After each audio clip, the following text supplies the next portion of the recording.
वकालत की दुनिया में उनका नाम था। बड्ढे बड्ढे मुकदमे जीते थे उन्होंने।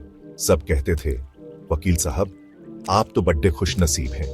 पर उनके दिल का दर्द कोई नहीं जानता था। उनकी आंखें एक राज छुपाए हुए थीं, एक अधूरी प्रेम कहानी का राज। सरू एक साधारण सी लड़ीडिढाकी पुस्तकालय में काम करती थी। किताबों से उसे बेहद लगाव था। जिंदगी ने उसे कम उम्र में ही बहुत कुछ सिखा दिया था।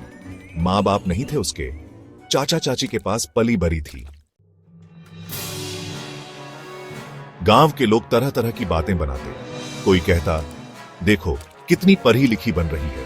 कोई ताना मारता, अनाथ लड़की को तो संस्कारों की कमी होती है। सरू इन बातों को अनसुना कर देती। उसे खुद पर भरोसा था। वो जानती थी वो कुछ कर दिखाएगी। सरू ने फैसला किया कि वो भी वकील बनेगी। गांव वालों के ताने सुनकर भी वो पीछे नहीं हटी। दिन में पुस्तकालय का काम, रात में पढ़ाई। धीरे धीरे उसकी मेहनत रंग लाने लगी। पुस्तकालय में ही उसकी मुलाकात इंद्र से हुई। इंद्र भी वकालत की पढ़ाई कर रहा था। दोनों में दोस्ती हुई, फिर प्यार। इंद्र सरू की हिम्मत था, उसका साथी, उसका हौसला।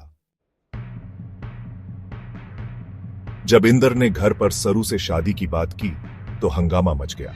उसके मां बाप को सरू का अनाथ होना मंजूर नहीं था। उनकी नजरों में सरू इंद्र के काबिल नहीं थी। उन्होंने इंद्र को घर से निकालने की धमकी दे डाली।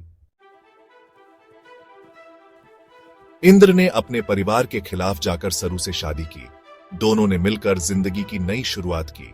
सरू ने वकालत की पढ़ाई पूरी की और अपना खुद का काम शुरू किया। खुशियों का यह सफर ज्यादा दिन तक नहीं चला। एक हादसे ने सरू को छीन लिया। इंद्र अकेला रह गया। उसकी जिंदगी में एक बार फिर अंधेरा छा गया।